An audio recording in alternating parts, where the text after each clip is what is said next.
Welcome to Bigfoot and the Bunny.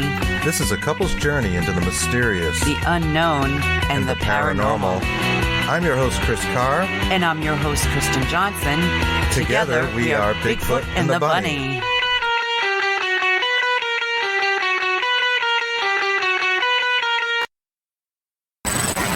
And we're live, I think.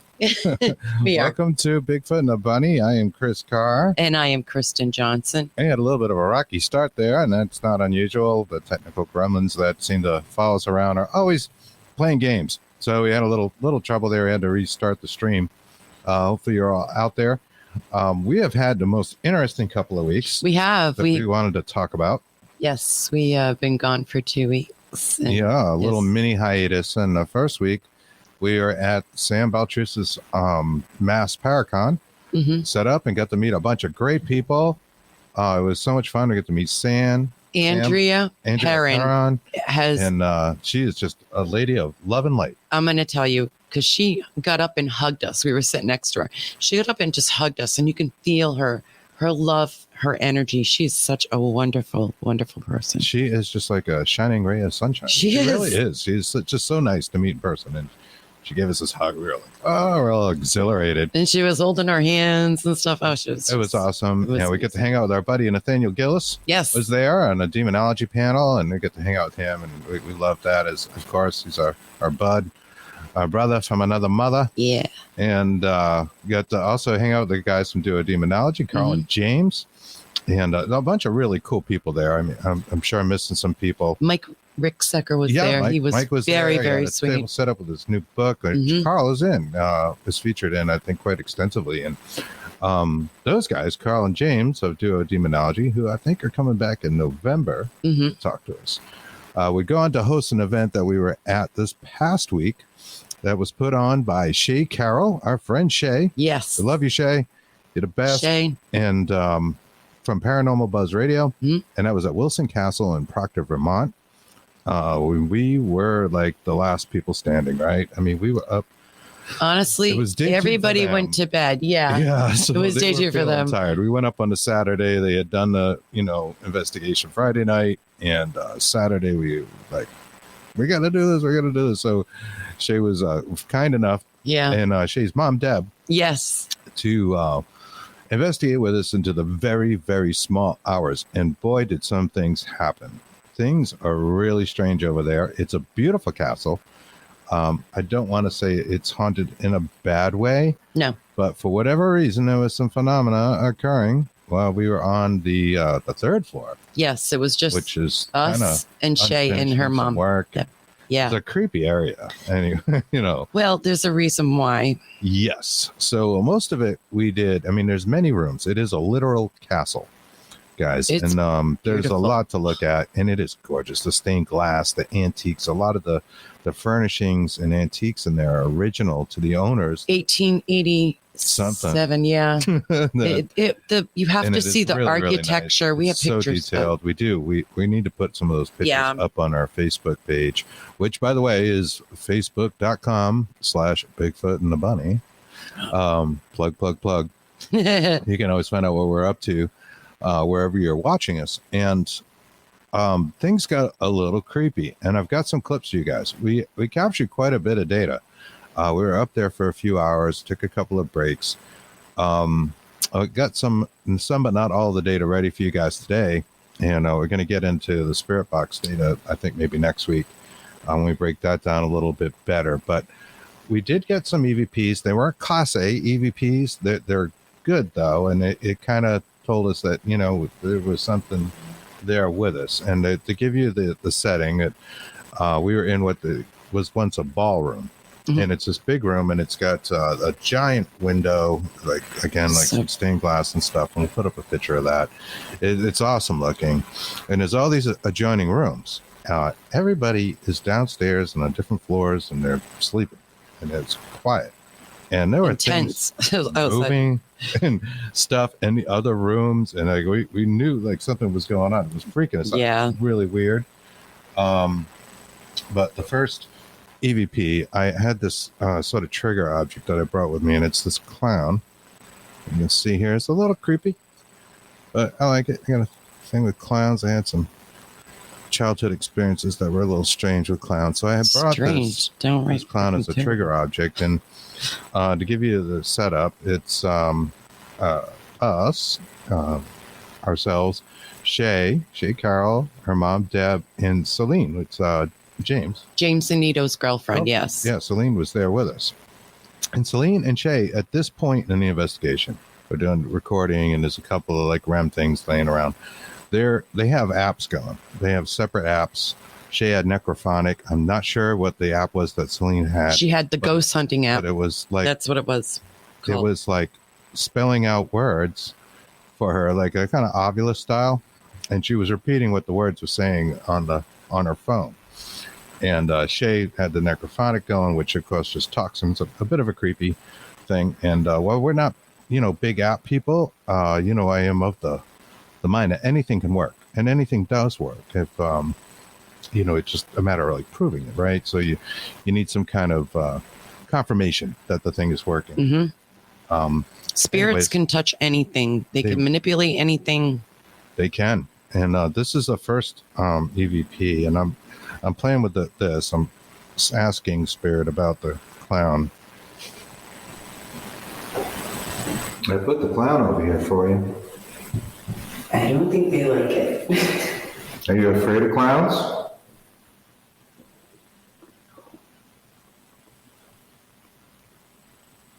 A lot of people are. Christian will should be. Should be, but I'm not.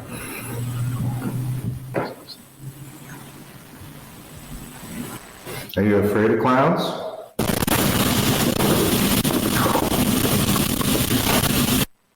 Okay, and I'm sure you heard the no there. I had to amplify it a little bit. Again, these weren't Class A EVPs, but they were good. It went on, and that first part, it actually says no 3 times, but the first one was the most pronounced, so I amplified that so you guys could hear it. Well, Shay's here. Matt Weldell's here. Good. Part of Buzz Radio as well. Excellent. Matt, he's great Matt, too. Shay, how you guys doing? And Deb is here Oh yeah, we got some chat going on over here too. too. Oh yeah, look at that. Hey Courtney, hey Shay, Hi, Courtney.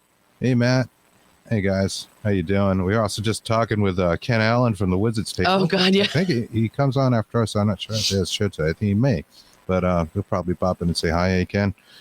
And the Wizards table, we were singing songs to each other. Yeah. Oh my God, it was so funny. Just before he came on, we love that guy. he's great. This next clip is we call it the funeral home.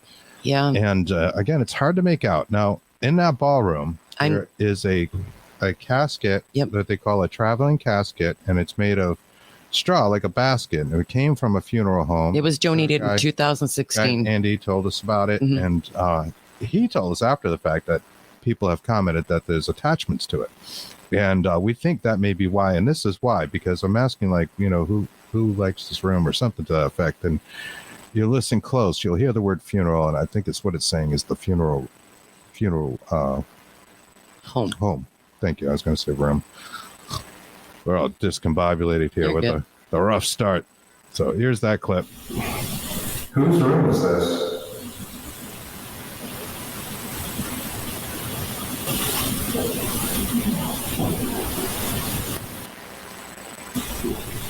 Whose room is this? Amplified.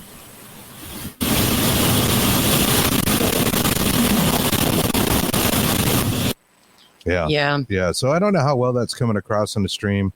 They are subtle, but they are there, and maybe we'll post some of those clips so you can hear them. Yeah, make sure you need headphones, definitely. It's tough with the live show sometimes with the EVPs unless they're like really, really clear and loud. And we didn't really get too many of those, but we got some other data. Go ahead. No, Robert Home. Everybody's saying, I'm here, Robert Home. Elaine Carr. Hello, Miss Elaine Carr. Hope you're doing well this afternoon. Okay, so yeah, we got into, let's see, how do we have this with the what was talking? It was a spirit box, right? Oh, it was that Matt Woodell. Was it the spirit box that says no, it's not. No, it's a necrophonic. That's right, because Celine says drop. Right, we're leaving. You got to hear this. So this is still the necrophonic talking. And this was kind of interesting. So It's what gonna be a happens big is bang. the necrophonic says Chris, and Shay thought it said Kristen. You'll hear Shay go, "Oh, it said Kristen," and then it goes Bigfoot. Right? Like what? Come on, Just right? personalizing things. So I looped it twice. The second time I took Shay out just so you can just hear the necrophonic by itself, and that's this clip here. Kristen.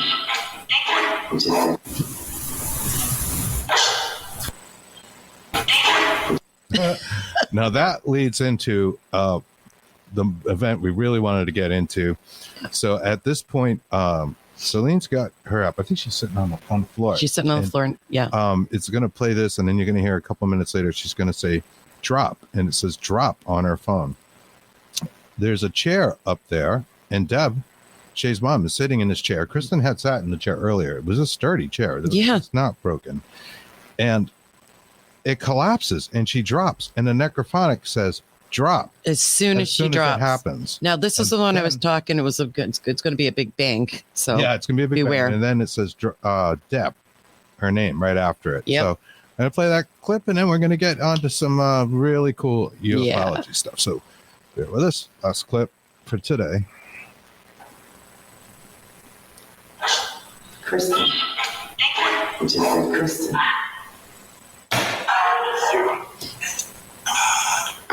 Did you record it close so you can listen back? Yeah, I recorded it on a chair. I'm pretty sure it said Kristen. It says basement. Nobody. Rock.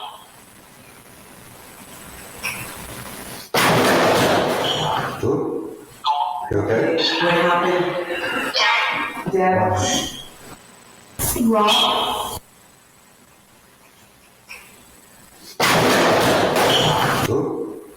You okay? What happened? Dad. Okay, so I hope you caught all that. The two drops from two different apps, and the chair, and Deb, who's out there. Deb Banks, hello, Deb. Deb said, "Call her Crash." Call her crashed. And I gotta stop laughing just it now. was like the chair was trying to eat her or something. It Yeah. was ridiculous. I mean, we had to help her up, and the chair just like exploded. It was crazy. She dropped right through the chair. Yep. So that was just one of many things. I think the biggest thing that really shook me and Kristen was this, all the noise in the other rooms. Oh, the my God. activity.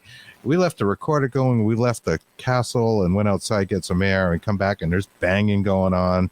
And we heard some of this stuff in real time, and we're just puzzled by it. Like, what was that? And I thought I heard somebody over here, and it was really loud and pronounced, and there was nobody up there. So And when we we came even back, went and looked to make sure somebody hadn't snuck up, and there was nobody there. So it was really, when we came back, really strange. they have adjoining rooms from the ballroom. There's two adjoining rooms, and when we came back, I had a flashlight because I literally heard footsteps like scuttling. I told Chris, I'm like, "Oh my God, did you hear this?" It's our thing. the scuttling. It's scuttling. It's was like, a lot of scuttling I'm like, going "Oh my God, that was like so crazy." But no, we had a great time, and thank you again, Shay. Yes. And And Matt Deb. for lending us the spirit box, which is awesome. Yes. I think it's called the Necrocom. It's from Supernatural Inc. And it's Katie Stafford, who has a team, and he consults for one of the shows out there, and he makes some really interesting spirit boxes. I'm trying to chase that fella down because I want one too. That was a wicked cool toy, and It is. It works differently than a lot of. Thanks again, a lot Matt, of for letting us products out borrow there, that. so we appreciate it. But we've got a wonderful guest for you. We want to bring him on. Let me just put something up here.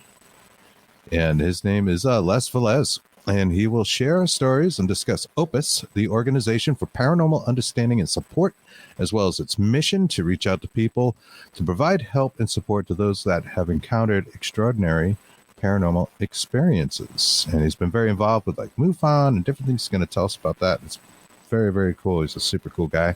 So let's bring him right on. Hey guys, How you doing? Hi, welcome again. thank you. It's good to see you again. It's good to see you too, my friend. Thank you. And thank you for being patient with us. Yes. I know that was a rocky start, and that's unfortunately not all that unusual around here.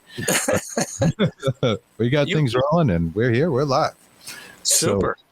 We know you started out working with MUFON, and you've got a really interesting biography going up here. I was hoping you could maybe tell us about that and how you got involved in all this? Sure. Yeah, I guess I'd have to start, quote unquote, at the beginning. I was 11 years old, and this is when I was living in Connecticut, and I saw this oval, whitish object hovering over a tree line, and it was making no noise, and it slowly drifted away.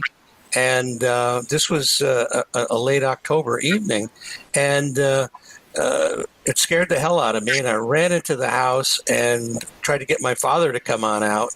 And by the time he came out, it was gone.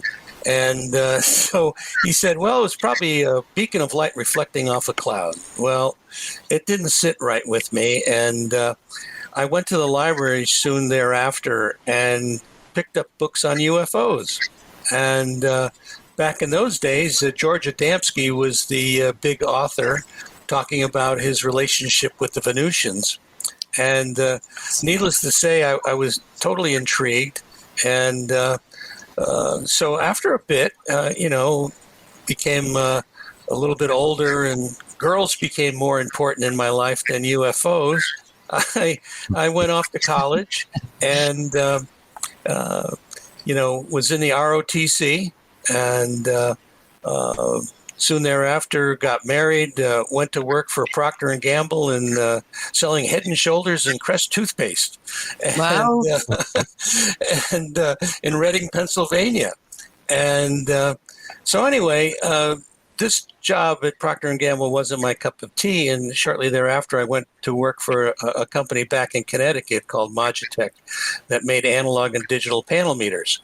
And I was there for 13 years, became the national sales manager, and upon my leaving, they offered me the VP slot. Well, I turned it down and went out to California in 1985.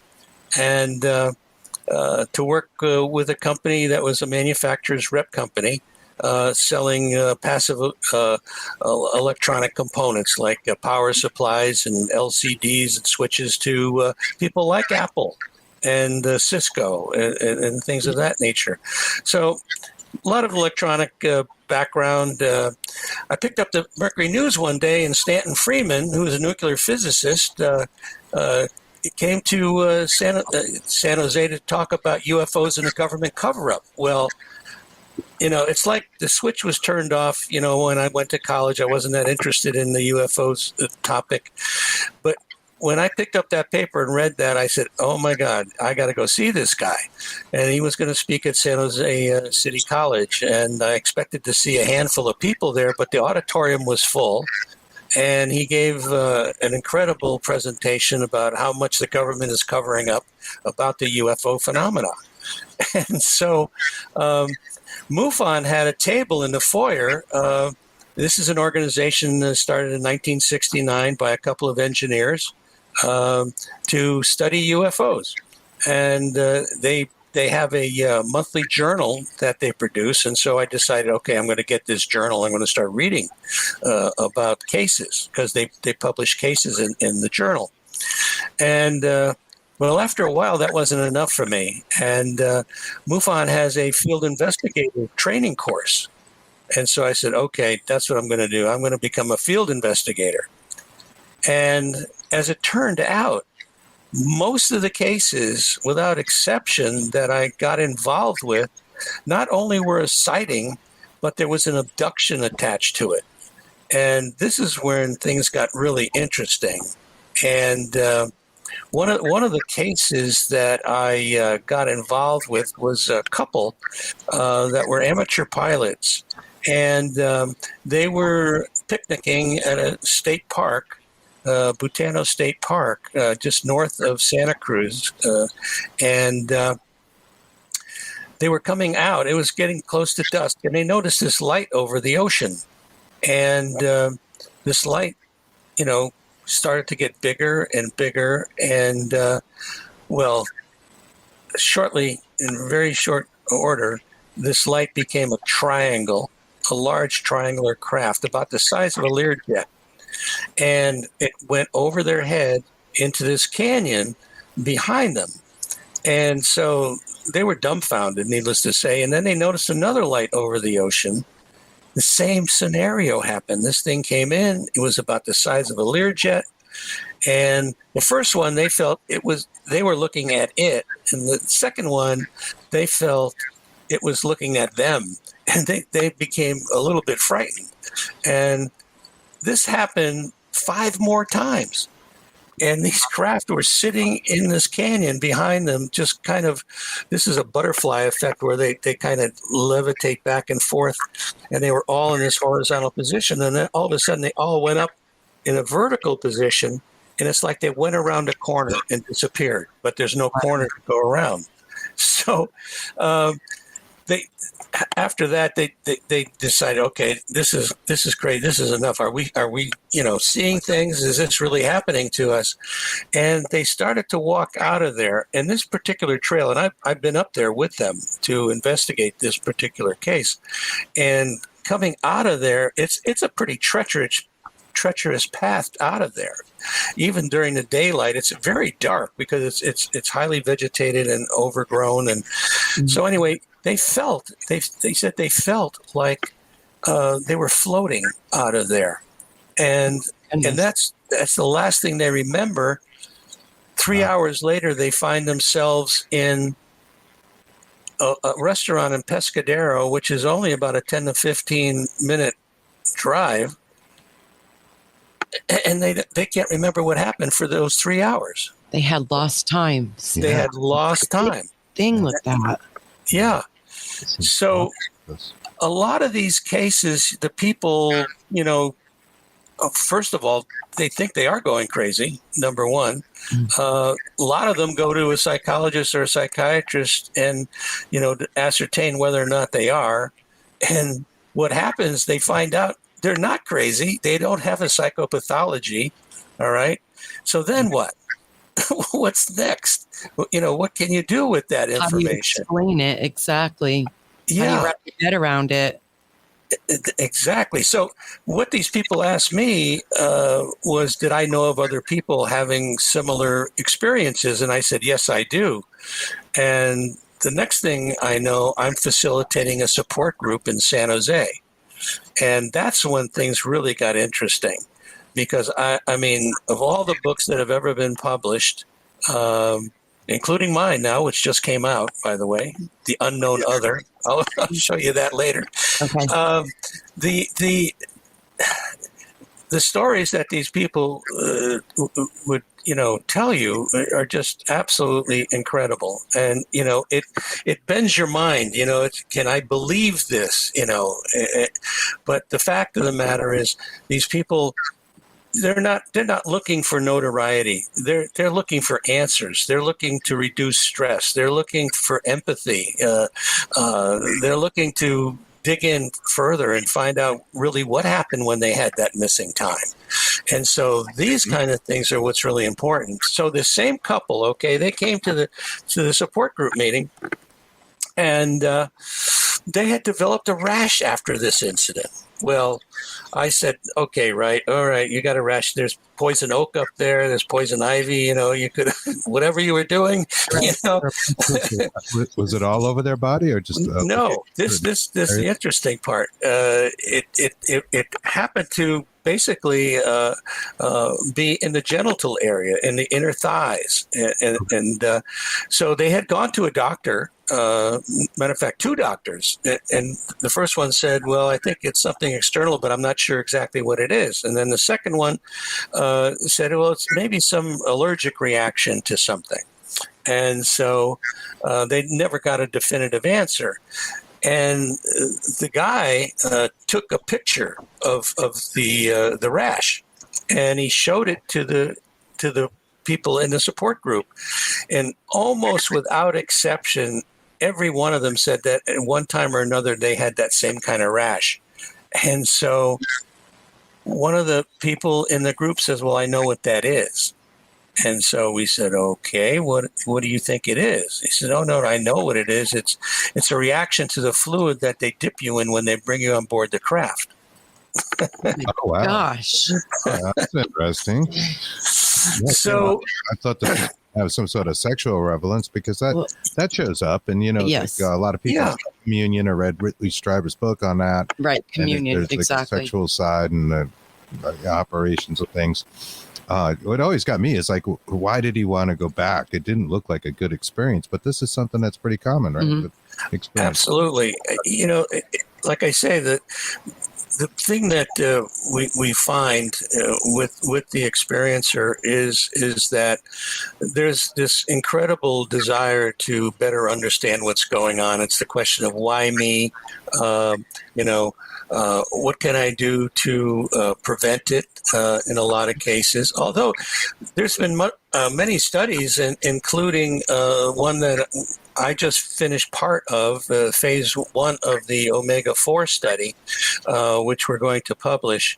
And we find that almost like 80% of the people, maybe not in the very beginning, but after maybe 10 abductions, they have no desire whatsoever to stop the abductions from going on. So there's only maybe 20% of the people that are having experiences like that want it to stop. And so that's to me a very interesting fact. And this phenomena is worldwide. It is absolutely worldwide. There's no country immune to this going on. There may be cultural differences with regard to the reporting of things like this. But, the bottom line, folks, something is going on. Is it extraterrestrial? Uh-oh. Oops. We're still here. We can hear you. Oh, okay. Are Right. they extraterrestrial? Are they interdimensional? Interdimensional. Are they time travelers? Are they the military? Or are they all of the above, which I tend to believe? I think it can be anything. And it can be ghosts. It can be demons. It can be, you name it. All of this is part of a large puzzle that we truly, fully do not understand. Exactly. That's what we wonder if there are different beings, and if they are entities, like you just said, ghosts, demonic, anything, but we don't know, and we're sure in the heck trying to find out over here. But it's true. No, absolutely. And I mentioned the Omega-4 study, which is a follow-on to the Omega-3 study, where we took 71 people that felt that they had been abducted, and 51 people as a control group, those that had no kind of experience like that. And we basically found out some very interesting things. And let me just read some of the conclusions to you. In general, abductees' experiences profile differently than do their comparison counterparts on a number of general psychological and specific neurological variables. Yet there are remarkable similarities between the experiential group and the comparison group. It should be noted that in no case did experiencers or comparison group participants show any signs of mental illness or personality disorder. So these people are not crazy. So, what is going on with them?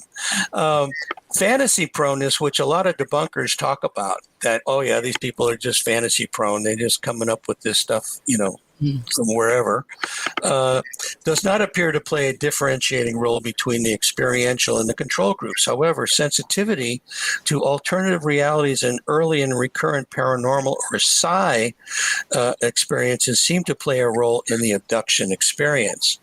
Childhood conflict, psychosocial tension and abuse and trauma more than likely facilitate a dissociative coping style in later life. And when we say dissociative coping style, this is, again, not a psychopathological dissociation. It's just an ability to change their focus and their view. How much a part? Yes, go ahead. Do you say something? Manifestation, you mean, in a way? Well, no, it's not. No, it's just basically being able to, you have a stressful situation, and you move over here to alleviate that stress. You do something else. So Okay. they have a coping style that works. How much a part of dissociation plays in the abduction experience remains an open question, but the Ring-and-Rosing abuse trauma dissociation pathway remains a viable descriptive, if not explanatory, principle.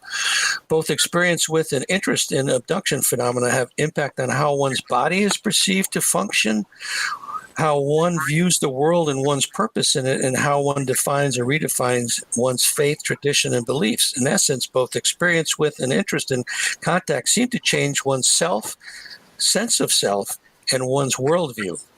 Abductees, experiencers believe that there is a sentient, purposive alien intelligence at play in their lives and at work in the world.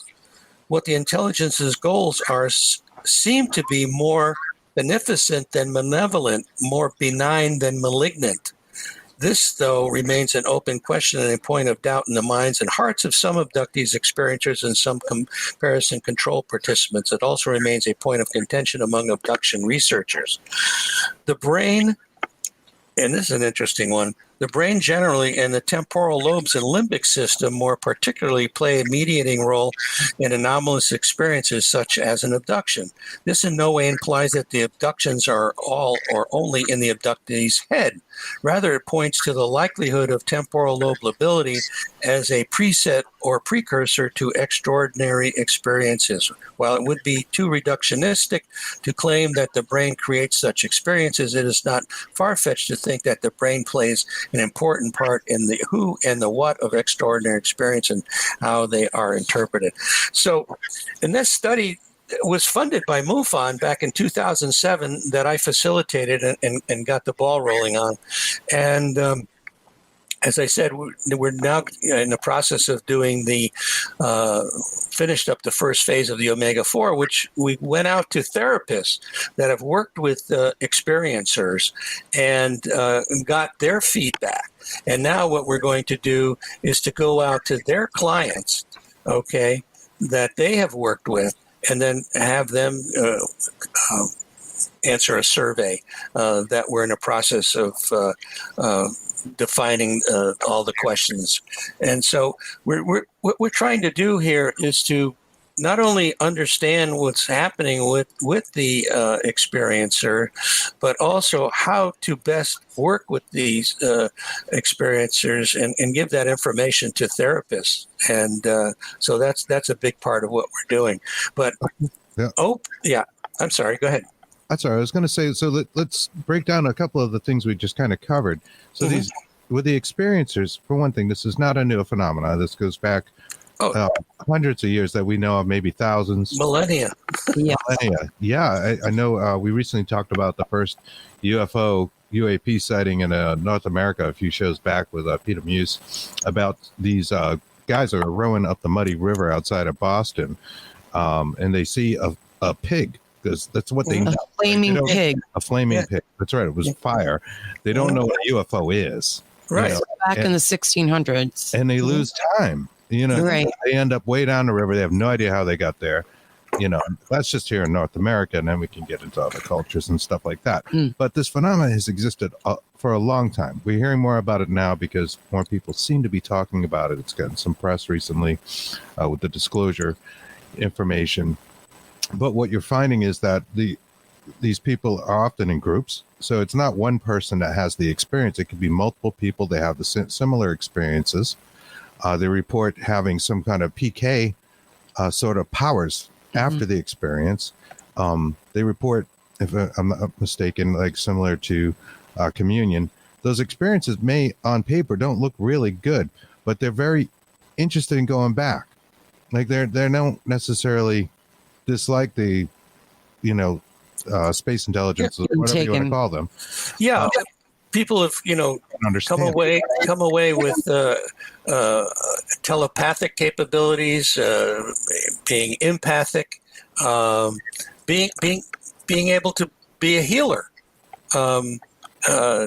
This is a very common trait that occurs after this type of an experience, and and you wonder, is this something that is initiated by the experience, or is this something that was created way back when, maybe by the quote unquote aliens, and they're following people for generation upon generation. And this is a very common thing too, that if a person comes to us 9 times out of 10, they'll also relate the fact that, well, my grandfather was able to do that, and my grandmother or my mother, or my sister. It's something that these non-human intelligence seem to be following. And as you said, these traits that come about, is it really something that is created on the spot, or is it something that has been there but is awakened? And there's been some studies by Gary Nolan at Stanford University talking about the caudate putamen area of the brain, and that these people that seem to be more telepathic and empathic, they have much more connections in that area of the brain than people that don't have that ability. And so is that something that was manipulated, eons ago? Because there's always, Ancient Aliens talks about the fact that the aliens have come down here and they manipulated, that monkey way back when, and, Right. and now it's us. Exactly. It's the Anunnakis came down and Yeah. placed our genes from Neanderthals. DNA changes. Right. Yeah. I've read the free studies and some of the stuff, and I know there's quite a few different psychic phenomena that seems to be characteristic. Right? We're talking about things like remote viewing and automatic writing. Mm-hmm. What are some of the other things that you see abductees seem to pick up since the abduction? Well, I mean, some of the physical traits, that people have are. Matter of fact, I just got a request. I'll read this to you. I just literally got this as we were waiting to come on. Lester, I have been referred to you by Linda Moulton Howe. She has been a trusted person I have spoken with for some time now. I would like to get an understanding of what you do when you have some time. I recently found out I have a foreign object in my left hip, and I got several military doctors really excited when I went in, thinking my appendix was causing me problems. It ended up being a torn muscle, but the doctors were really excited about this object that behaved in ways they could not explain. If you have a moment, please provide me a good time to chat. And Wow. I've been getting things like that for years, and you mentioned this UAP report that recently came out by the federal government. I have been deluged with people asking for assistance, and that's one thing that my organization, the nonprofit organization that I started in 1994 with a doctor friend of mine, called OPUS, the Organization for Paranormal Understanding and Support, has been dealing with. And how we deal with it is that we have a resource list of therapists around the country, and we also have an online support group, which is totally confidential. The only way you get into it is by going to our website, which you're scrolling across the bottom of the screen here. Thank you very much. Right. And, that's opusnetwork.org. And it's phenomenal how many people, and I have to thank Linda Moulton Howe, who actually wrote the foreword to my book, The Unknown Other, and the existential proposition of alien contact.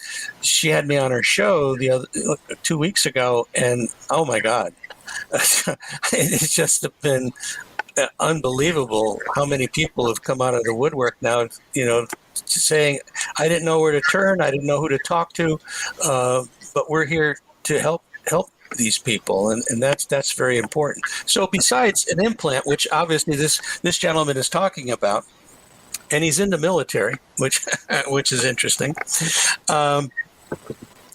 that you have all types of physical manifestations, marks on the body, the triangular marks.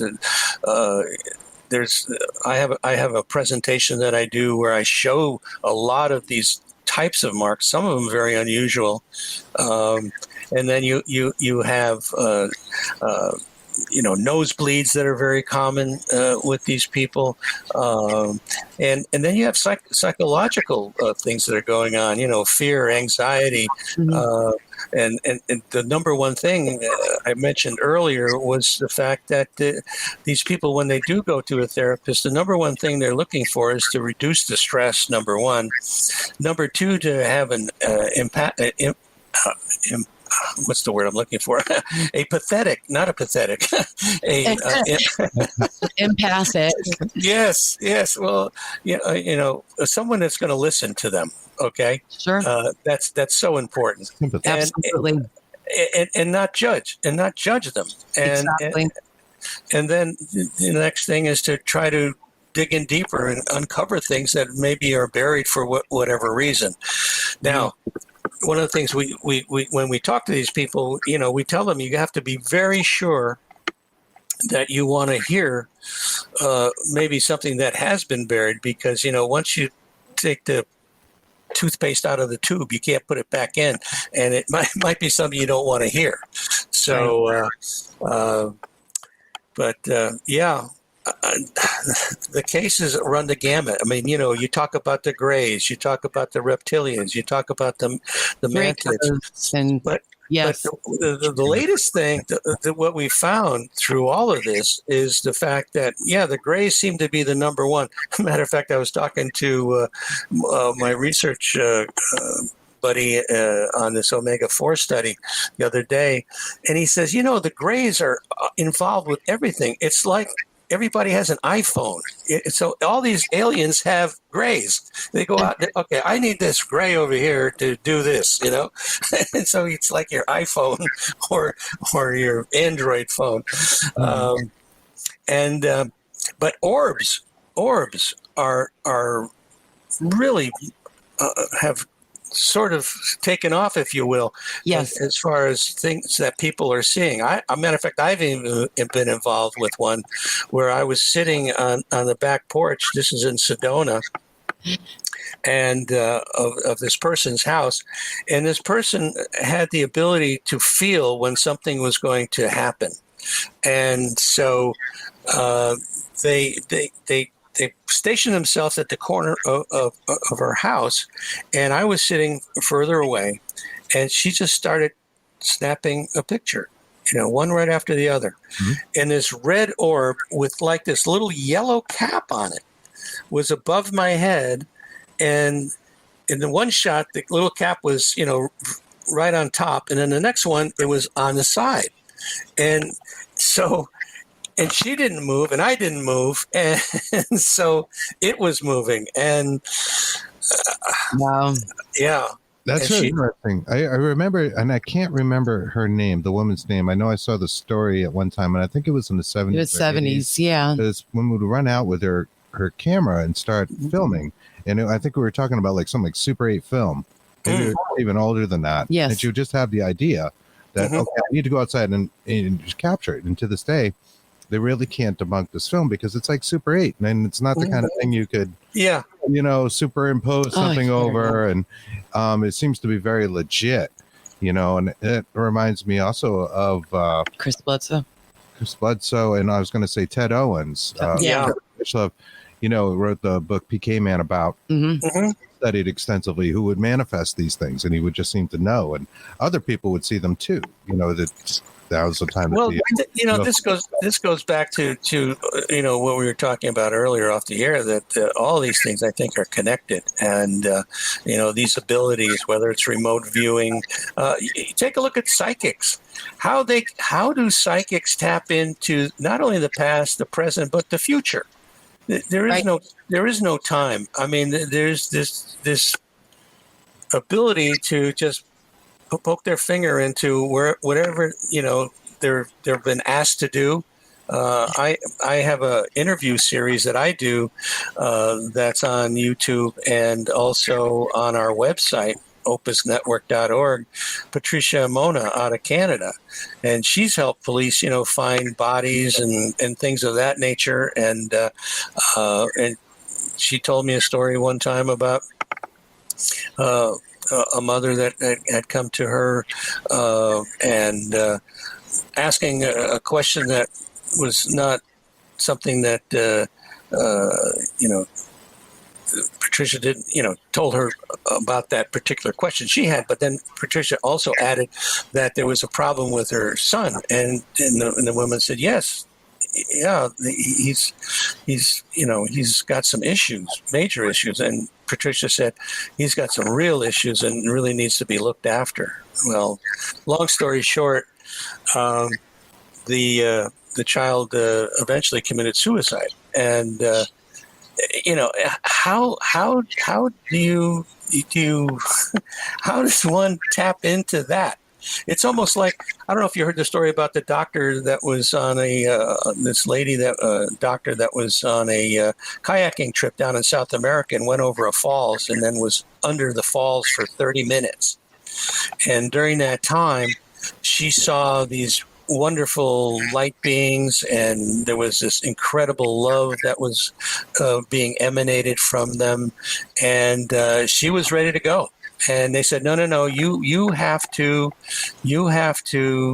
go back. There's things that you have to do.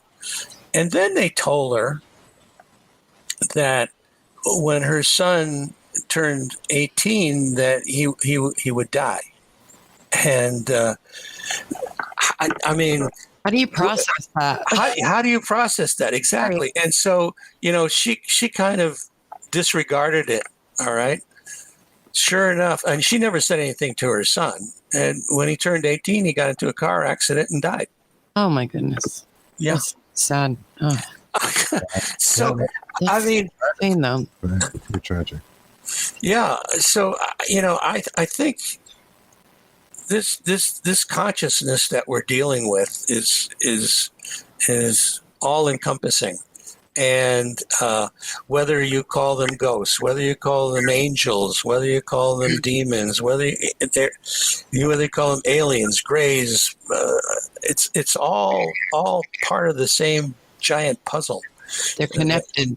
Yeah, they're very much connected. And that's what happens too. I mean, a lot of these people that claim that they've been involved with aliens, not only are being, having those types of experience, but they're also having ghost experiences, and they're having orbs experiences. You name it. Once you open up that ability, I guess all kinds of things can come in. It's like opening a portal, which is something people talk about a lot in the paranormal. They'll say you've opened a portal, you've got the vortex or window areas where you're getting all sorts of phenomena. It could be Bigfoot, could be UFOs, could be poltergeist activity. It's very, very strange. With the implants, you have an unusually high amount of people that have these implants. I know we had Terry Lovelace on. It was wonderful, a wonderful guest, and he was showing us X-rays of an implant, like in his knee. Some metal in there, and they didn't want to remove it because the doctors just didn't feel like it was worth the health risk of it. Have you come across abductees where it has been removed, or seen what is it made out of, and what was it made of? And my personal experience has only been with the work that Roger Lear, the late Dr. Roger Lear, did, and he's presented at various conventions and conferences with these objects. And then Daryl Sims down here in the Houston area has a whole plethora of these implants. And in my book, I go over some of the 17 different things that these implants have. The material is the combination of materials is absolutely weird. They seem to be transmitting in some cases some kind of a signal. So is it a tracking device? Is it a manipulation, being able to manipulate the person in some way, shape, or form? Right. How do they know that? Is there EMF or electromagnetic waves coming off of Yes. the implant? Yeah, just frequencies. Yeah, absolutely. Yeah, they've noted that, and various labs have looked at the material and saying, this is highly unusual combination, number one, and some of it they don't even recognize.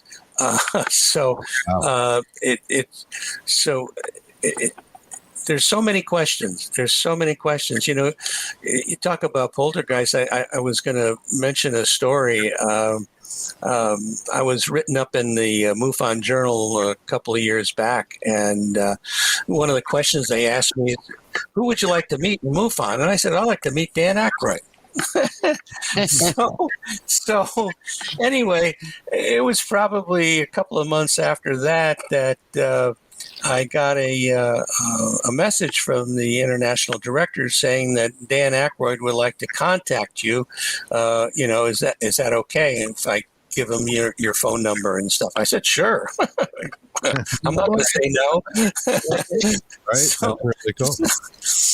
Yeah, a lot of people know that Dan Aykroyd is a big paranormal enthusiast. And oh, absolutely. And he's a member of MUFON. And which is UFO network, for anybody who doesn't know, maybe doesn't know ufology too well. It's right. kind of the largest long-standing organizations right.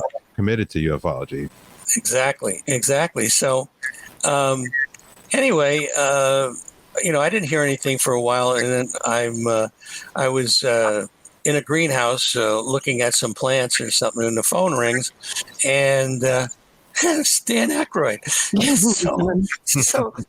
So we ended up talking for quite a while, and I come to find out that he's had an experience. He was in Canada, and he said this thing looked like a freaking flying mattress, and it was just silently coming down the road. And, I guess scared the crap out of him. And he further told me that his parents, his mother has had experiences, and his father has written a book about ghosts and mediums, which he sent me a copy of. And evidently Ghostbusters is based on a lot of the stuff in this book. Oh, wow. Wow. Yeah. So interesting. that is cool. So anyway, a little side note there. Thank you. So you saw like a mattress-like shape. And it was a rectangular, a long rectangular shape. Yeah. There are these different styles of UFO, and it's something we've talked about on the show through time, right? So we started off with like the flaming pig. And later we get into things that look more like the nuts and bolts kind of UFO, and then you see the triangles, the saucer. We get out of the saucers and into other things. And then the cigar shape. Cigar shapes and rectangles. The triangles. Do you find any commonality to that? Do you encounter abductees that still see the kind of nuts and bolts? Oh, yeah.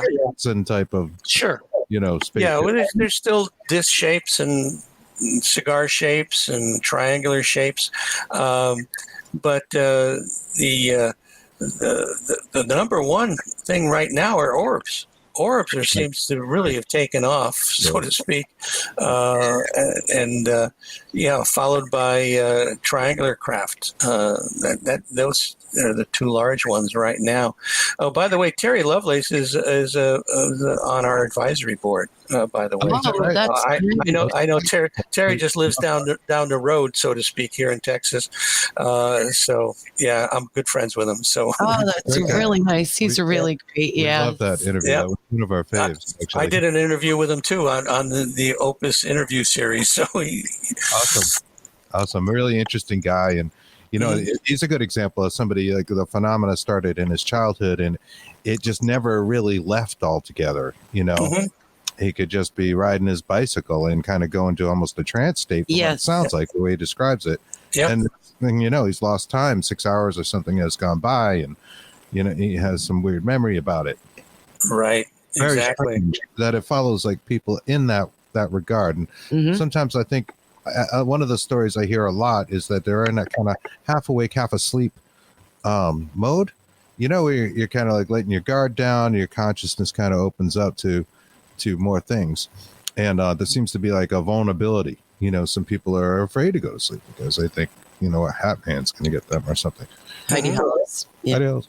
And it was also a cool person. Yeah. You got to have Heidi back on. But do you find that common, or does it make a difference? Are these things? Well, I mean, people can be driving along, and all of a sudden they have missing time, or they have compressed time, or time is manipulated in a it seems to be quite regularly in these abductions, and so yeah, it's very common to go into this trance-like state. I mean, sometimes if you're on a long trip, and you got a road that's basically straight, and you're driving down, and you got to be careful that you don't go get sort of road hypnotized. And yes, you go into autopilot. Like I used to commute to work, and it was a long commute. It was like an hour and a half, and every day commuting.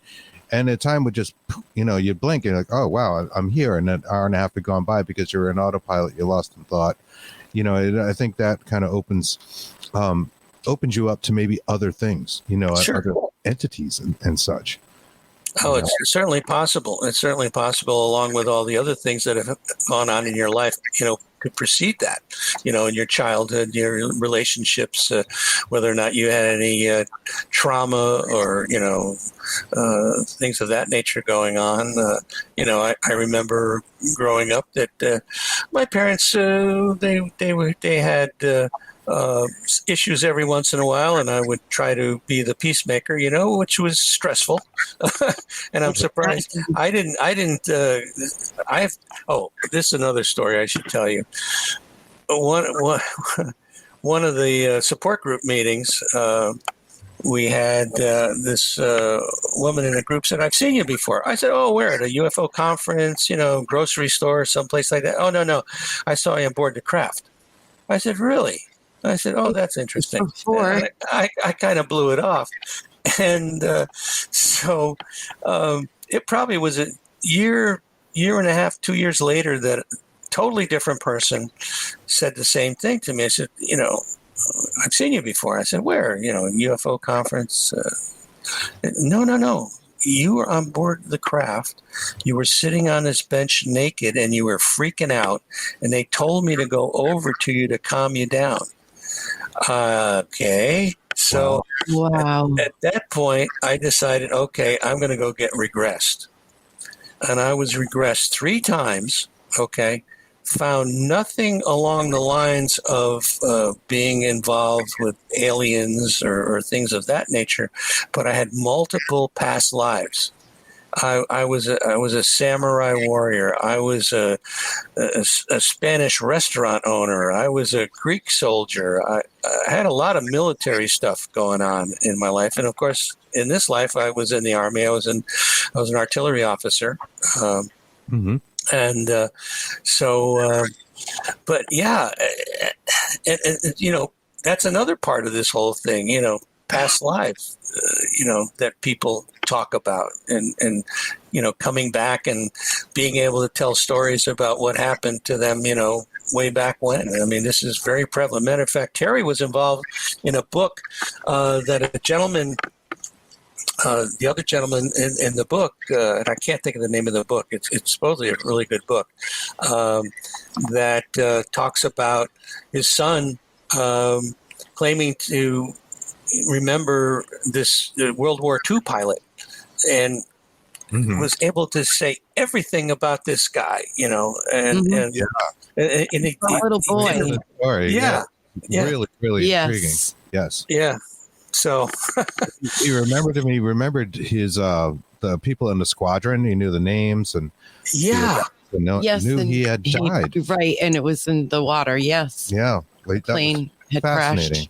Fascinating. And there's some comments in the chat. We have about comments. Orbs, Yes. I'll just bring those up real quick. Tammy Young says, these orbs seem to have a personality and communication skills. So interesting. And Shay, our friend Shay, says orbs are different for everyone. And they certainly are. And the kind of orbs we're talking about are not like the kind of orbs you capture in like dust orbs in paranormal investigation. These are like, I would describe them as brightly colored lights, almost gelatinous looking. Would you agree? Well, I've seen videos of this, and Kathleen Martin has a wonderful video of this orb, and it's brilliant. It's brilliant, and almost it's a combination of brilliance and almost translucent, and it went into this person's body, directly into the body, and this person had cancer, and after this happened, shortly thereafter, he didn't have cancer anymore. Wow! These are the type of things that those are the kind of orbs that we're talking about. Sure, and those are the definitely not type of experiences that people have, right? So there's also good things. There's miraculous healing. Yes, people, find this increased the psychokinetic ability a lot of times, right? Which is not a bad thing, and they're able to maybe have out of body experiences or astral projection and skills that they didn't have before the abduction, but I a certain amount that do say, this was bad. And, I was, or there was, yes. They saw the babies in the jars and the brown water and then that kind of stuff and the creepy stuff. What do you find? Is it a small percentage, and why do you think their experiences are different? Well, I think it's just like we have here. We have good people and we have bad people, and people are having bad experiences. You turn on the news here in the Dallas area. First thing they talk about is who got shot last night, Right. and so I think that's the same thing that's going on out here. We have good quote unquote aliens and bad aliens, and so it depends on which one you're in contact with.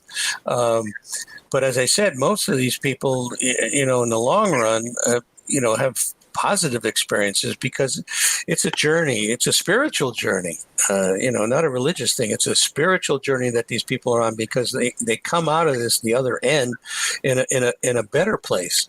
Especially if they find that they've gotten the help that they needed to understand it better and to be able to integrate it in their lives. I was going to tell you another story about a healing. I was flying back from a MUFON symposium in Virginia, and I was sitting next to. It turned out this woman was the head of the St. Jude Hospital. Oh, and we started chit-chatting, and she said, "So you going home?" I said, "Yeah." So anyway, I told her that I was at this UFO conference, and she said, "Really?" And so we got talking, and she started telling me this story about this woman. This was before she was the head of the St. Jude Hospital at a different hospital. She was scheduled for cancer surgery, and that morning that they went in to get her into surgery, she said to the doctor, she says, I don't need it anymore. I'm okay. And so they thought she was kind of freaking out. But they decided, okay, we're gonna double check anyway. And they took her in and did another x-ray, I guess, on her, and come to find out that it was gone. And so they asked her, said, "Well, what happened? Why did you say that you're okay?" She says, "Well, they came last night and they took care of it." So, I'm like, who came? Yeah. Who came? Yeah. Yeah. And there's all kinds of stories like this that the medical community has, but a lot of it is suppressed simply because of the fact that, it's not well accepted. And, we Sure. I can see why it wouldn't be, right? It just seems, you Norb flew into you and you're okay now. Stephen Woodward. Hey, Stephen says, like I said, I've seen the Marfa light orbs many times. Very unexplainable. Wow. Yeah. Those are lights as opposed to orbs, but as she said, they're unexplainable, and that's something I have yet to go down and experience. It's fascinating, and the idea of time loss and what time is. I think, and I'm just throwing this out there. I think personally that time is a human experience. that Mhm. these things don't really matter so much when you get outside of the realm of humanity. I've had astral projection experiences, and there's no real time when that's happening. Or if you have a lucid dream and you become aware that you're dreaming, and if you want to do something, you do something. It's all very instantaneous. There's no, I need to walk around the back of the house to get the grill and make a steak. You got your steak. That's right. So I have to think that, for them, the others, and this also carries into ghost phenomena, that there's no sense of time. I don't think it matters. It's more about the intent. Would you agree? Yeah, absolutely. It's a head scratcher, and we try to understand it. The big topic now is consciousness, and what is that? Who can really define consciousness? Right. And we're in a big matrix, or there's, strings theory says that there can be 10, 13, 26 different universes out there. Multiverses, yes. Right? The multiverse theories. Yeah. Simulation theory. Consciousness. Yeah. It holds a consciousness. I think anything can hold a consciousness. Yes. I like we Trees. look into panpsychism Yeah. as maybe a reason for inanimate or inert matter to hold a consciousness, right? When you talk Yes. about like haunted objects or haunted novels for very hot, right? And Well, if you break it all down, into it's all molecular. There's electrons, some, Neutrons. yeah, and so we're made up of all that stuff. So you want to talk to a rock, okay? Right. So, communicate. Matter of fact, excuse me, I made this rock the other day. Oh, that's really cool. I love it. I love that. Listening, there's a big yellow face on this sort of rock-like creature. Just looking at us. That's neat. That's really neat. Yeah, I'm into ceramics too. That's great. But, it does seem feasible to me that if we're the same matter as a tree, as a stick, and essentially the same stuff. Pen, anything. Why could consciousness not maybe inhabit it, even if it's only temporary? Right? I mean, I certainly, a caterpillar has consciousness, or cat has consciousness. We all have levels of consciousness, and it's different for everybody, most likely. But even a clock on your mantle may tick a little different, I think, and be able to be a vessel for that consciousness. That energy that we're made out of doesn't disappear. It just goes out into the ether and then comes back maybe in a different form, or in a different universe, or We depending. don't know. Sure. Yeah, we don't die. I mean, so folks, don't worry about dying. You're not going to die. Your energy, your essence is still going to go on. Go on, yes. I definitely agree. Shay says her phone might die. Well, Yeah, you needed the other phone, Shay. We discussed this yesterday. you're still going to breathe a little life into that phone and come right back to us, and it may even talk to you. So, Well, that reminds me, it's like sending energy. I've been remotely healed. I had a back problem, and one of the members of the support group is a healer in Canada, and we did a session, about a half an hour session, and it was amazing. I felt 100% better after that session. And how is that possible? right, like a Reiki through distance, right? Yeah, through distance. Long distance healing has been a thing. It's been in the New Age world and love and light, and certainly in occultism as well. Yeah. The ideas of sympathetic magic and stuff like that. Right. And again, it gets back to those intents, right? And it does play a role with our aliens, if the quote unquote aliens, right? Yeah, I was just at this MUFON symposium in Las Vegas, and one of the people there was one of the presenters. Found out that he and his wife were both abducted, and shortly thereafter, she became an empath and a healer. And it is an incredibly common for this kind of thing to happen. And if these aliens, let's call them the good guys, have that ability, and they're doing this to us, what's the end game? If we're producing a lot of healers and empaths. I'm afraid to keep secrets. You won't be able to keep the secret. Something that we, I don't think it's just about being nice guys. Mm-hmm. Right? Although we do have a medical community, we're nice to each other, but I feel like there's something else that they get from us or want, and maybe we just don't see it. Maybe we create some kind of energy or that they feed off of, keeping the planet going. Yes. That is beneficial to them in some way we don't yet know. Right. Yeah, I think we're not at the top of the food chain, and that's part of this thing that's going on. That we think we are, but in reality we're not.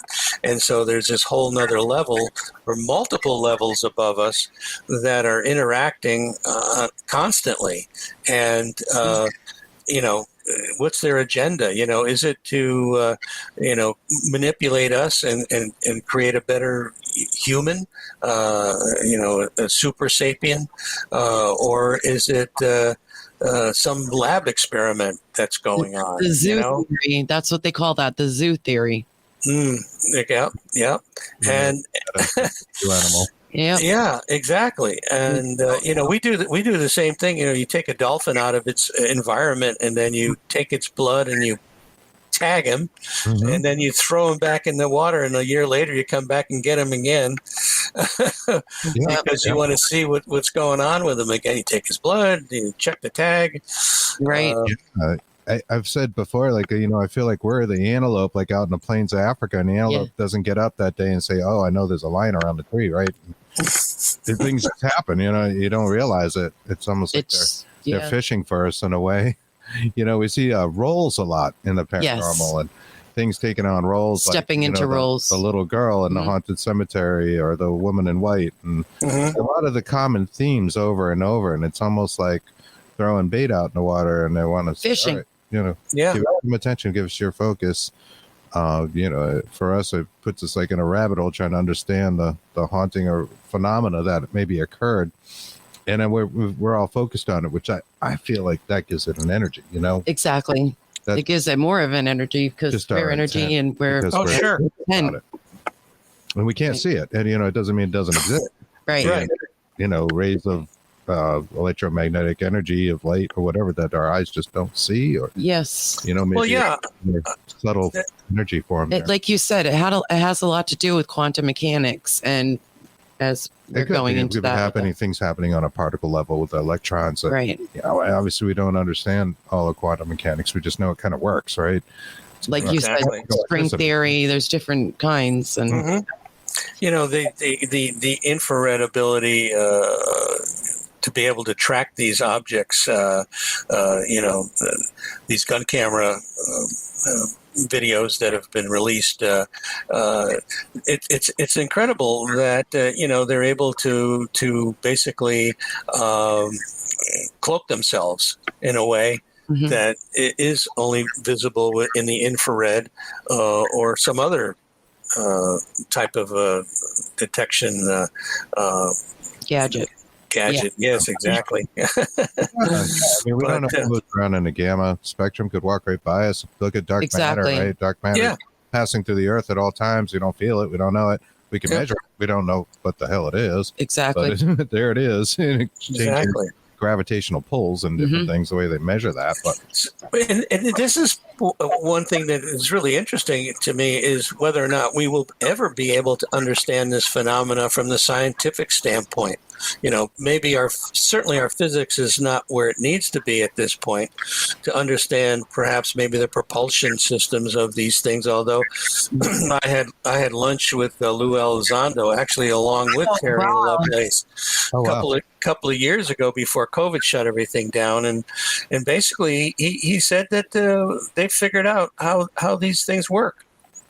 And it's probably going to come out. I think he's in the process of coming out with a book that's going to be released, I think, in November, if I heard correctly. Wow. And there's going to be some pretty interesting revelations in there about that. But be that as it may, I think that the abduction phenomena is something that's the next step that we need to be thinking about, because who's driving these things? Who's running the show, and what is that all about? And I'm not so sure that we'll ever be able to figure it out. I'm right with you there. Yes, we're trying so hard, and I don't know, like you said, if our physics and mechanics, our science are there yet, even figure it out. I'm right with you. Right. We just don't know what we're doing enough with it. We're trying. All of us are trying like heck, but Right. And called the unknown other and existential, excuse me. I knew I was going to mess that word up. Existential proposition of alien contact. You're talking about that, yeah. And there you go. Excellent. Oh, that's cool. That's a cool cover. I like that. I like the cover. Whoa. Tell us a little bit about the book. I know we're kind of going into a lot of different directions. Yeah, the book was basically something to highlight the nonprofit organization OPUS, Organization for Paranormal Understanding and Support, but in that process, also talking about the individuals. There's 33 stories in there of people that are in the online support group, and we talk about things like the implants in a section, the physical traits, the psychological traits, the automatic writing that goes on, which is very prevalent. The implants we talked about earlier. So we try to go down through the list of items that these people have experienced, and then also talking about some of the studies. The omega-3 study is in the book that I highlighted a while ago, and we talk about the UAP report is in there as well, and basically it's sort of a reaching out to people to say, hey, this is a phenomena, that is real. These people don't have a psychopathology. Here are the traits that are going on, the marks on the body, type of a thing. And it's something that we need to look at more closely, especially in light of the fact that the government now has, revealed the fact that, yes, we're in contact with these things, and we still don't know what they are. They're not the Russians. We don't think they're not the Chinese. But, we can't say that they're alien either. Of course, they can't say that they aren't aliens. Right. So Nick Pope was at the MUFON symposium, and he stood up there and said, I hope it is either the Russians or the Chinese, because we could always pick up the phone and talk to these people. I cornered him later, and I said, Nick, you're missing a big point here, that we have people that can communicate with the aliens. They're the experiencers. They're telepathically talking to them all the time. Actually. So he kind of had a laugh over that. Anyway, so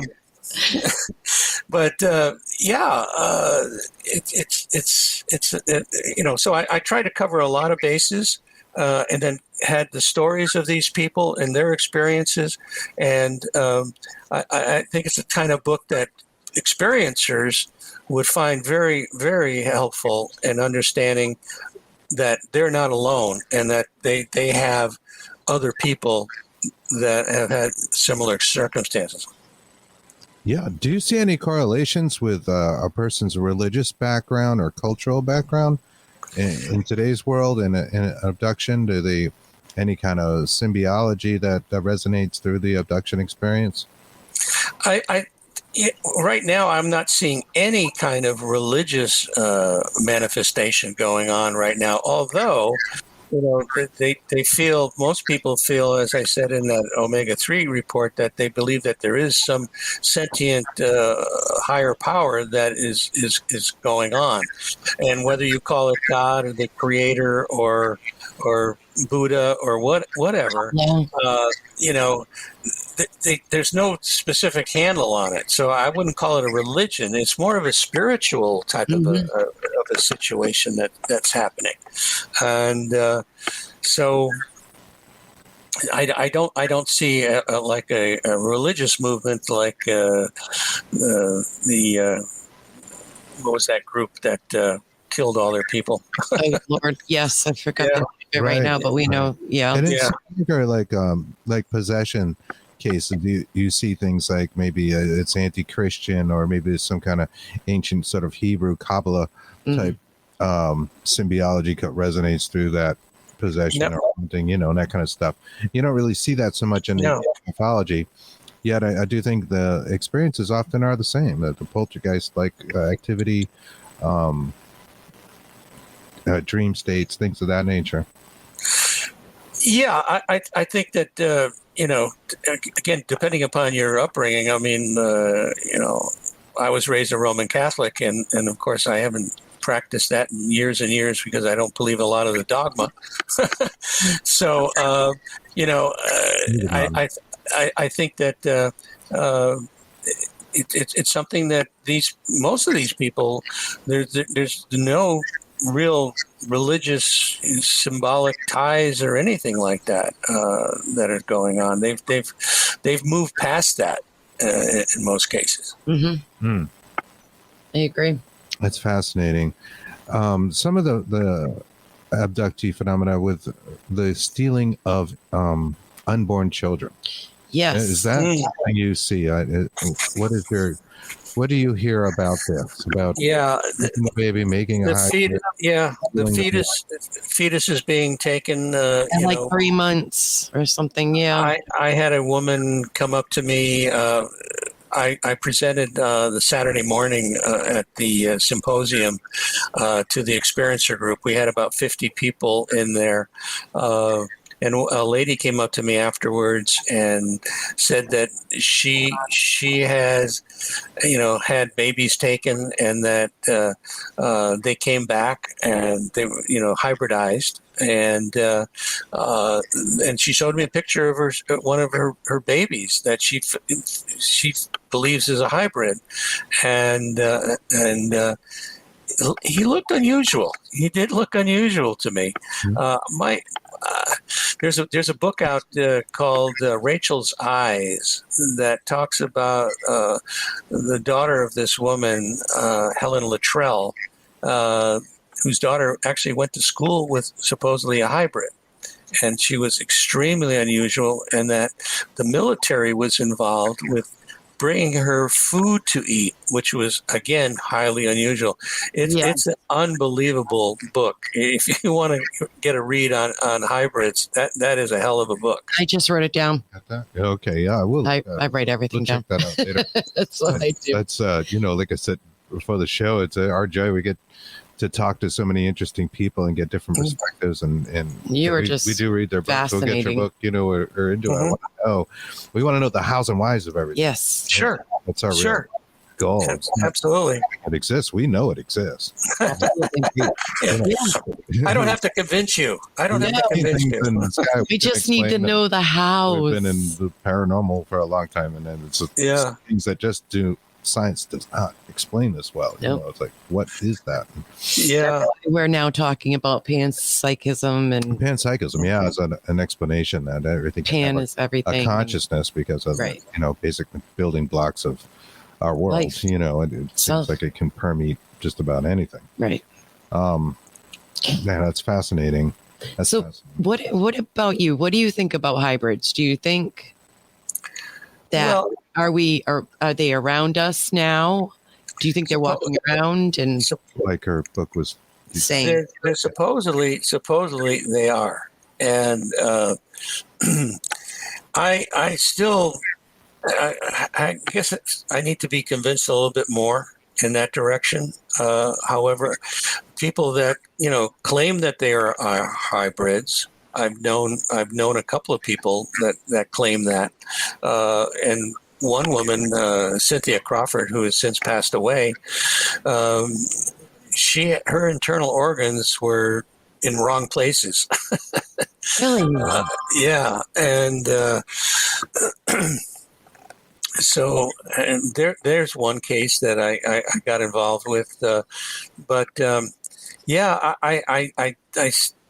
jury's out kind of for me yet, still, but from really good sources, I've heard that hybrids are being hybridized even further to, you're not going to be able to tell by just, they're not going to have funny eyes, they're not going to have a funny nose or something like that. They're going to look just like you and me, and you won't be able to tell them apart from us.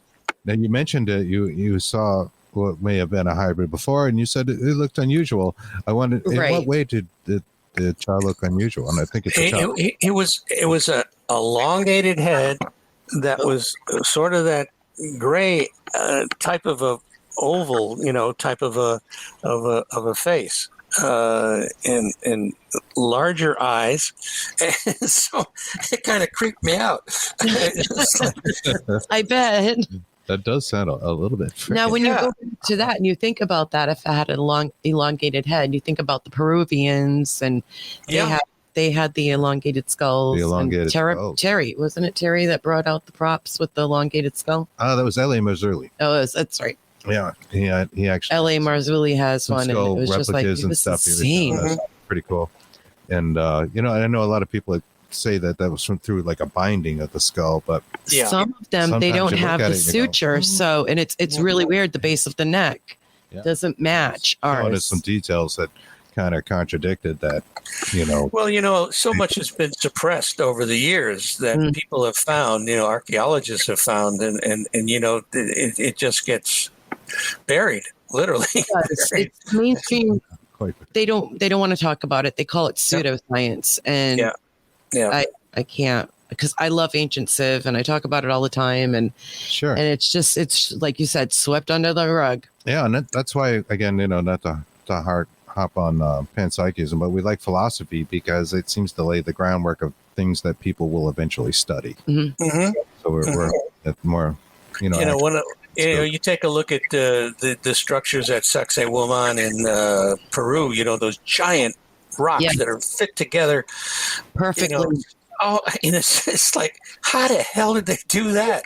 Exactly. Yeah. Right now, I love Gobekli Tepe. That is. Yeah, that's an interesting one. Oh, there's a bunch of tepes now. There's like 14 of them. Fascinating. Yeah. What were they doing, and what? How did they know? What are those ghosts like, and what kind of experiences were they having? I asked that. That was a good question. A long time ago, I said, if we were in Turkey and I brought out like a recorder or a spirit box, would they talk to us in Turkish, or would they talk to us in English? I told her they would talk in clicks and clacks. I think what it is, they are able to talk to us when we have that kind of phenomenon of capturing electronic voice phenomenon in our own language, or something that we understand. One of the people we follow, I like her work, is Annabella Cardoso, who is this woman from Spain. She's Portuguese, and she listens to a shortwave radio, and it doesn't sweep bands or anything. She just has the radio on there in the static, and she gets legit, voices that come across, and they speak to her in Portuguese, oddly enough. Yeah. Because that's what she speaks. Right. And it's not passing stations or anything. There's no movement. She's trying to rule all those things out, that the paranormal community a lot of times embraces. And honestly, I do think it helps to have a little bit of noise, maybe voices or even little snippets of voices in there for the them energy to work with. Yeah. But it also kind of contaminates the data. So I understand her point too. But, it's very diligent, and we'll just listen. And that intent on the box, I think, is like a magnet or some kind of beacon to something. The others, maybe, that they see you trying to communicate, and that they do. And see these experiences after multiple experiences. It's like, once they know that this person you can hear us, hey, we're coming back. We're going to come see you again. I think that,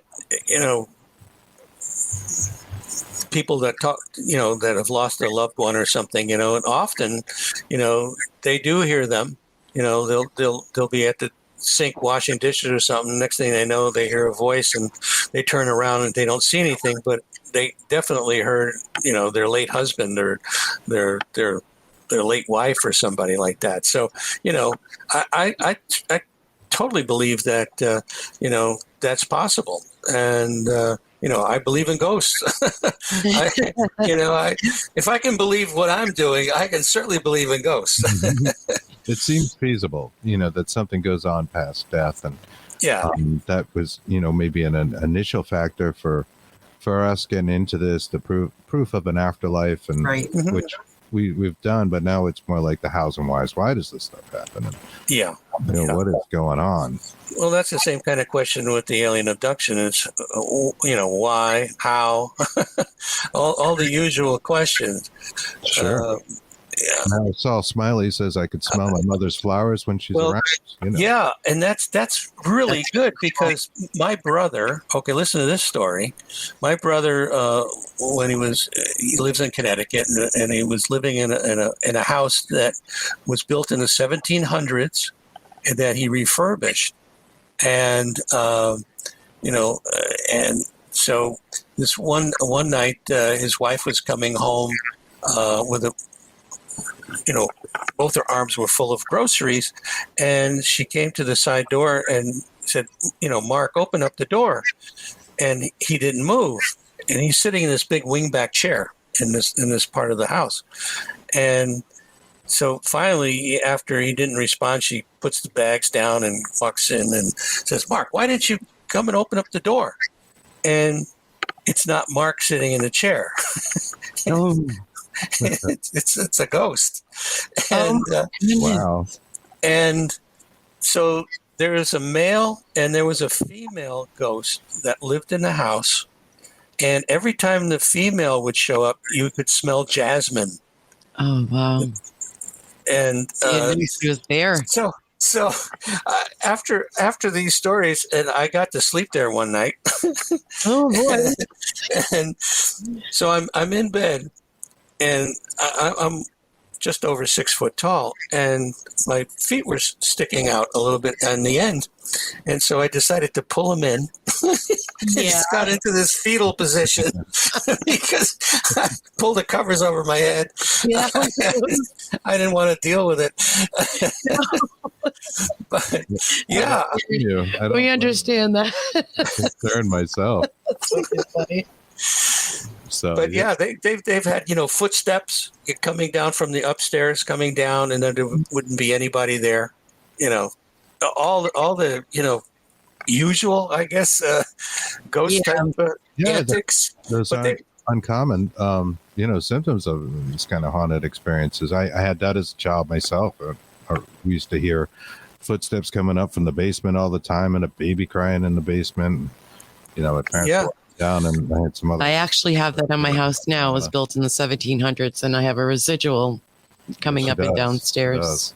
So my brother, and his wife, they sold the house, okay, and I guess there's a law that you're supposed to tell people if you have a haunted house, and of course they didn't tell the person. And it was a little while later that after this person moved in and everything, they were at some gathering, and the woman was asking a neighbor, "Is this house haunted by any chance?" Because I've had some, and so she started having issues. Oh boy! Yeah, lots of comments out there. Yeah. Yeah. Hi, Les. That's a wealth of information. Yeah, yes, he is. Hi, Liz. That is awesome. Robert Reggie wants to be he said he would love to be abducted. See, tell him I'll arrange it. There you go, Robert. Send him a Zoom invite. Microsoft Teams. Here you go. Sorry. We're off the trail here. Oh my goodness. Tammy Young says, I used to hear my doorbell ring in the middle of the night. I'd jump up, but my dog continued to sleep. Wow. That is common. That is, you might have had something going on. A lot of times animals or your spouse is knocked out and you can't wake them up. And next thing you know, you've probably had an abduction of some sort, or some kind of contact that was initiated, but the animal won't wake up, or the spouse won't wake up. Oh man, because I know animals, they usually are more in tune with these types of beings, yes. things. So that right there is It's kind of telling, right? Yeah. Yeah. And again, she was in that kind of half awake, half sleep state, you know. Mhm. But I just think there's a certain vulnerability to abduction in those states because you just seem to be open to it. Yeah. And cats are very perceptive. They seem to tune in on things quicker than anything. Everything. They're amazing. I have them, and I have one, and she's unbelievable. She meows. She knows. Oh yeah. Tara. My cats will definitely. Oh, attend your as cats well. did that the other day. Yeah. I've got them on video reacting to things and then Yeah. having these, paranormal boxes, toy things around them going off. Marisol says, I believe that when people die, some remain in this realm between this and are able to communicate with their energy. I can see my dad too sometimes. She passed away 6 years ago. Yeah. It's interesting that, when this reincarnation happens too, that, you may come back as, I've always wanted to come back as an eagle, at the top of the bird chain, so to speak. Sure. I think this is very real. Absolutely real. The older I get, the stronger my glasses get, and the more I wish I was an eagle as well, just so I could see a little better. Or a falcon, I can read my medicine bottle labels or something in it. Oh, they make those things smaller and smaller every year. The letters. They do. Why do they do that? What good is the warning label if you can't read it? Yeah. They keep coming up with more side effects, Yes, that's true. It's worse than, if you just not take it. It's true. So Now, overall, I'm sorry. No, I was going to ask about his books. Oh, and stuff. Yeah. I'm sorry. Go ahead. You were saying overall. I was going to say overall, these experiences seem to be more on the positive side. Is that what you have found in your studies that they tend to? The initial phases, it's like there's 3 phases that generally happen. You have the first phase, which is generally traumatic to most people. Okay. And then eventually they become used to what's going on, and their fear factor is gone. And then in the later stages, when it stops, it's like the Stockholm syndrome. It's almost like, okay, how come they're not coming for me anymore? Why have they abandoned me? And depending upon how many experiences you have had, those people that have had probably over 10 experiences, and we find that they have a much more positive outlook on what's going on. Probably 80% do. Right. And then there's the 20% that continue to have negative experiences and want it to stop. And we try to help them with that as well.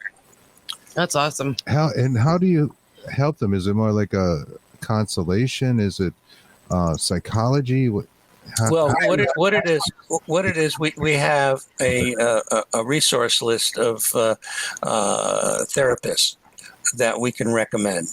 Okay, depending upon where they are. And then we also, the online support group, believe it or not, has proved to be probably the most effective vehicle for them and proved most beneficial to these people, because once they're in the group, they understand that people are telling stories just like what they've encountered. And that takes a giant weight off of them. And so a lot of people don't even need to progress beyond that because then it reduces the stress. They have God, I'm having a problem with this word today. Empathic people, not empathic. They're but anyway, people that understand what's going on, folks. And they also understand that it's something that they're okay at the end of all of these things. Yeah, they may have an implant, they may have marks on their body, but they're okay. And so the big question is, what is it? Who are they? Why are they doing this? So it's a little like an AA meeting, but instead of Alcoholics Anonymous, it's an abductee or something like that. Hi, my name is Chris, and I'm an abductee, that kind of thing. And it basically we asked them to tell their story. We asked them to tell their story to the group, right. and then to ask any questions they may have, and they will get immediate responses from the group, which is very effective. And we have close to 300 people now from around the world, literally from around the world. We have people from Australia on there, from the UK, from South America, South Africa, even, and Portugal. Mm-hmm.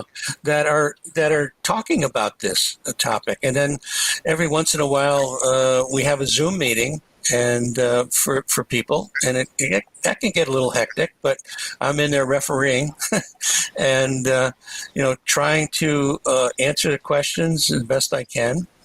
Because we don't have all the answers. I mean, it must feel good because you must feel very alone. You have some kind of mutant thing going on, or it feels mutant to you if you bump and you're like, there's an implant, there's something in there, or I had this experience I really can't explain. It's not like you can go to work and over the water cooler talk about what I was abducted last night, and they probed me in ways I don't know what to discuss with you, but let me tell you, it was something. Right. And it's great that you have a group like this. Yeah, they need a group. Yes. They need people, other people that they can relate to. And that's, you hit the nail right on the head. There's not a lot of groups out there that are doing this or have been doing this since 1994. It all came about one day. I got a call from a woman down in Carmel, California, saying, I'd like to know what's going on with my brain waves when I'm in touch with these off-earthly entities. Well, I heard that, and I said, okay. And then she mentioned that she was working with an emergency room doctor down in Carmel, and I said, oh, that's interesting. And I have a doctor friend who is the co-founder of our group, Dr. Eugene Lipson. And he was always looking for other doctors that were interested in this phenomena. And so I called him up and said, let's go down there and talk to this lady. And we walked into her house, and there was a picture on the wall, and it was her standing on the back of this yacht. And so I kind of just said, oh, that looks like fun. Where's that? She says, oh, it's in the Caribbean. Oh, I said, oh, what were you doing down there? And, well, I was helping these treasure hunters. Really? I said, how did you do that? He says, well, I was in touch with the captain of the galleon that went down. And I said, okay.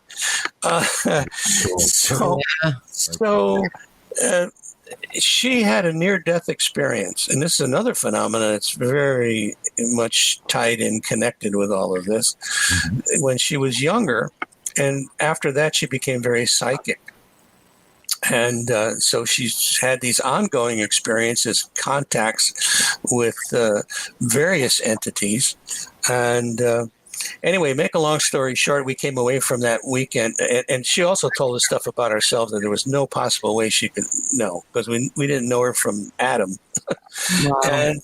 And we came away saying, how can we help people like that? So that afternoon, we decided to, put together this nonprofit organization, and that's when OPUS got started.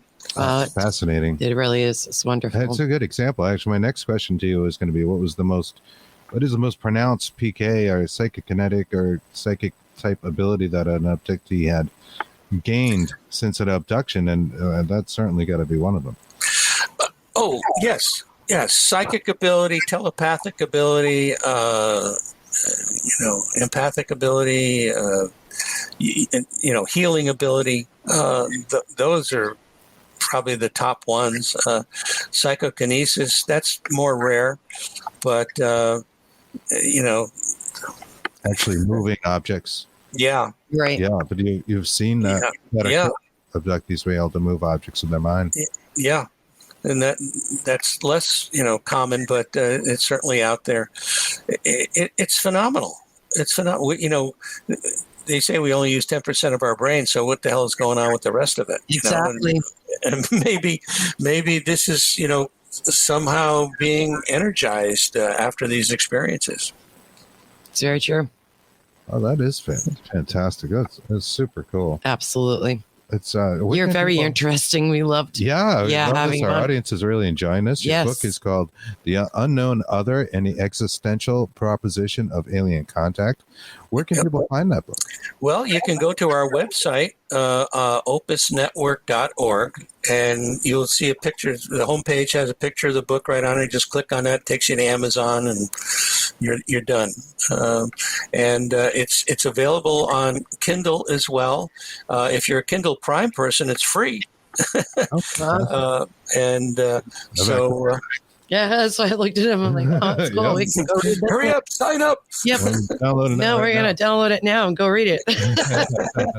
Well, Really. it's been fascinating. I've enjoyed. Yes, I've loved our thank discussion. you. Thank you so much. Oh, thank you guys. I really had fun here today, and I enjoyed your show very much. Thank you. Thank you. We appreciate that, and we really appreciate you coming on. Sorry about the rocky start, but it seems like we got going pretty well. So. Oh yeah, perfect. And the lightning storm didn't knock me out. Oh, that's Yeah, true. so That's right. I connected. was thinking about that earlier. I'm like, oh, God. Well, that is awesome, and we very much appreciate it. Next week we have psychic medium Jim Hunt on, I believe, from Knock Knock Ghost, I think is the name of that show. And that's about all the time we have for today. Yes. So we appreciate it. Thank you, everybody out in chat, Matt and Shay, and everyone joining us, and all your Deb. comments really made it for us. We appreciate it. Robert, We'll see you next week. Matt. Yeah. Thank you again. Bye-bye, guys. Thank you. Bye. Thank you. Bye-bye.